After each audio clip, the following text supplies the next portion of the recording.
Саламатсыңдар ма 3 сынып оқушылары? Бүгін біз 4-ші бөлімімізді ары қарай жалғастырамыз.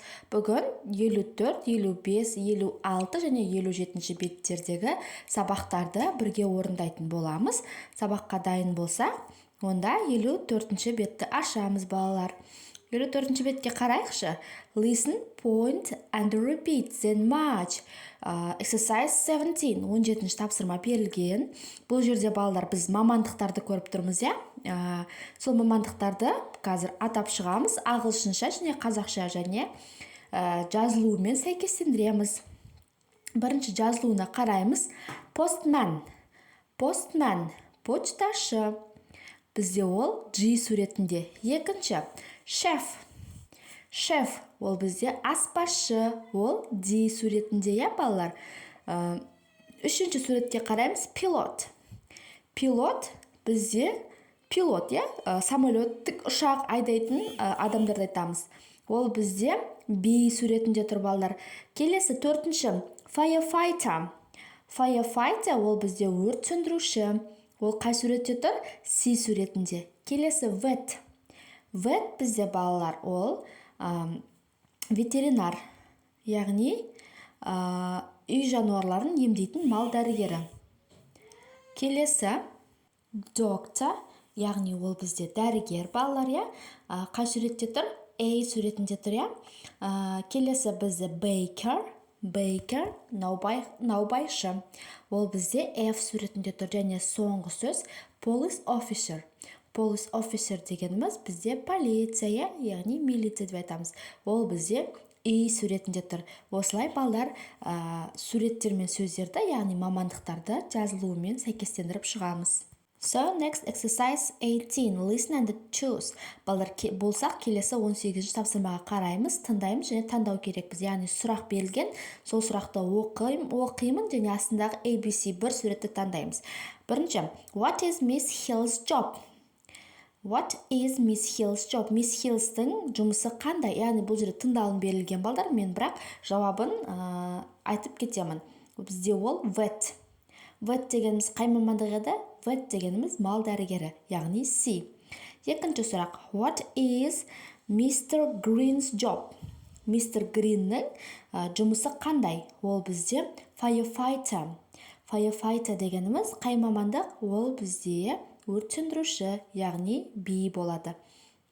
Келесі бізде 19-ші тапсырма, let's play. Бұл жерде балдар ойын, яғни бұны сыныпта өзіміз рөлге кіріп, екі адам болып ойнаймыз, алтын балық көрсету арқылы, яғни сұрақ қоямыз, кім болғың келеді деген сияқты, оны сыныпта мұғаліммен бірге оқушылар ойнап жасайтын боласыңдар. Ары қарай балдар, келесі бетті 55-ші бетті ашамыз. Бірінші бізде study spot, яғни ереже берілген, қараймыз ережеге.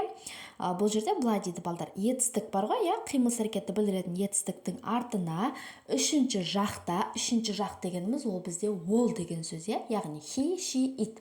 Осы all, he, she, it-та біз етістіктің артына s жалғаймыз.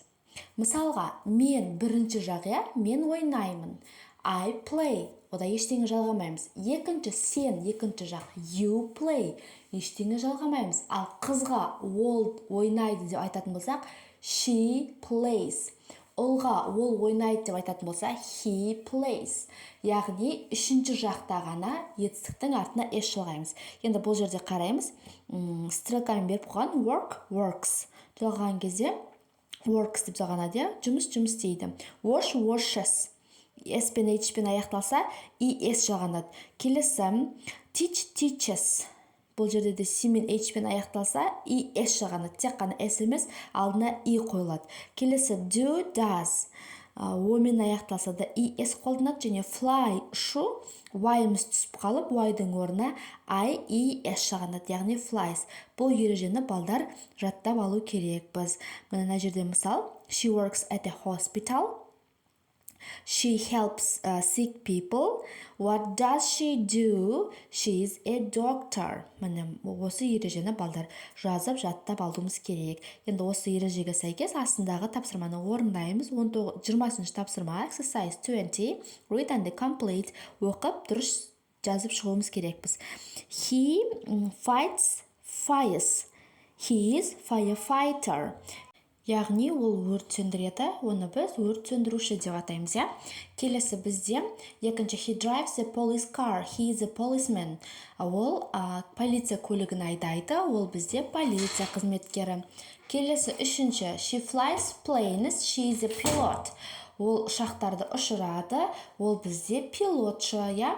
Төртінші she makes bread, she is a baker. Ол нан пісіреді, ол бізде наубайшы. Бесінші he works in a kitchen, he is a chef. Ол бізде асханада жұмыс істейді, ол аспазшы. Алтыншы she helps animals, she is a vet. Ол жануарларға көмектеседі, ол бізде мал дәрігері. Осылай 20-шы тапсырманы жазып аламыз. So next exercise 21. Read and circle. Балалар, келесі бізде 21-шы тапсырма оқып, дұрыс жауабын таңдау керекпіз, яғни домалақтау керекпіз. Мен қазір тапсырманы оқу барысында, мәтінді оқу барысында дұрыс жауабын оқып кетемін. Ал сендер болса жазып алыңдар. Бастаймын. This is my mom. She is a vet. She gets up at 6 o'clock every day. She eats breakfast and then she brushes her teeth. She goes to work at 8 o'clock. She works a lot and she helps many animals. She comes home at 6 o'clock every day and we all eat dinner together. My mom likes her job very much because she loves animals. Яғни анасы туралы жазған, анасы мал дәрігері. Олай болса, балалар, келесі бетті ашамыз. 56-шы беттегі жаңа тақырып a postman. Бұл жерде exercise 22. Read and complete, then list and check. Балдар, мына мәтінде қалып кеткен сөздерді суретке қарап отырып, дұрыс қойып, оқып, яғни сөйлемді толықтырып, және тыңдап, дұрысын тексеруіміз қажет. Мен қазір дұрыс суретіне қарап отырып, дұрыс нұсқада оқып шығамын, балдар. Менен кейін қайталап оқып шығыңдар. Бастаймын. This is Mr. Brill. He is a postman. He works at the post office. He gets up at 7 o'clock every day. He rides his bike to work. He brings our letters and the parcels. Mr. Bell gives Booster, my dog, cookie every morning. He is so nice. By friend. Яғни хат жазған, балдар. Қандай сөздерді қойып шықтым мен, жаңа оқып кеттім. Бірінші postman, екінші post office, үшінші 7 o'clock, төртінші bike, бесінші letters, алтыншы cookie. Міне осылай тапсырманы толықтырып жазып аламыз. Келесі exercise 23. Read and choose. 23-ші тапсырма оқып таңдау керекпіз. Бірінші сұрақ. Дұрыс нұсқасын таңдау керекпіз, бірінші сұрақ. Which job is easier for you? A chef, B I cook. Бізде қайсы болады? A chef болады. Келесі екінші сұрақ. Do you like Dana's new house? Бұл жерде жауабы, яғни Дананың жаңа үйін ұнатасың ба? Жауабы yes, B. Yes, it is in a quieter street. B болады. Және үшінші сұрақ соңғы. It's cheaper to buy meat at the supermarket. Бұл сұрақ емес, яғни етті супермаркеттен сатып алған әлде қайда арзанырақ деп жазған. Бізде жауабы A. Oh, really? О, шынымен ба? Деп таңғалып тұр, балар. Міне, 23-ші тапсырманы осылай жазамыз. Және суретке қараймыз, суретке қарап, talk to the friends, then write about someone you know and his your job.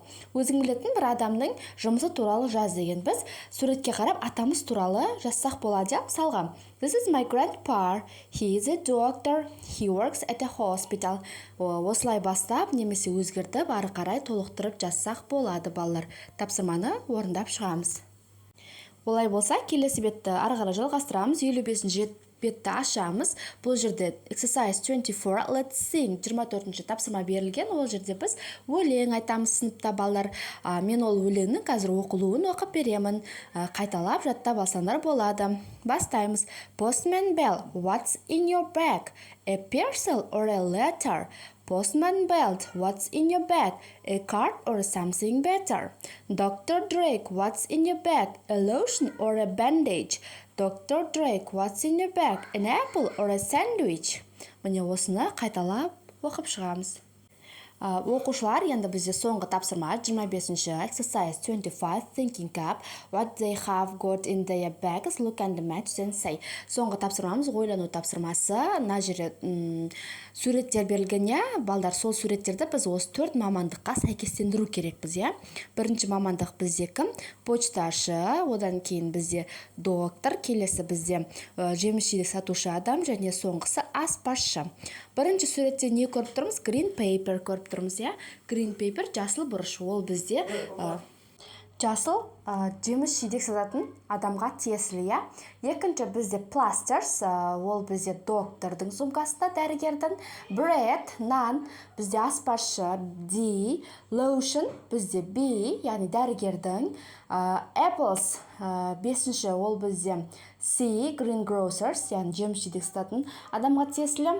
Келесі letters, алтыншы letters, хат, ол бізде A, яғни постманға тиесілі. Жетінші parcels, ол бізде A, ол да бізде почташы, яғни постманға тиесілі.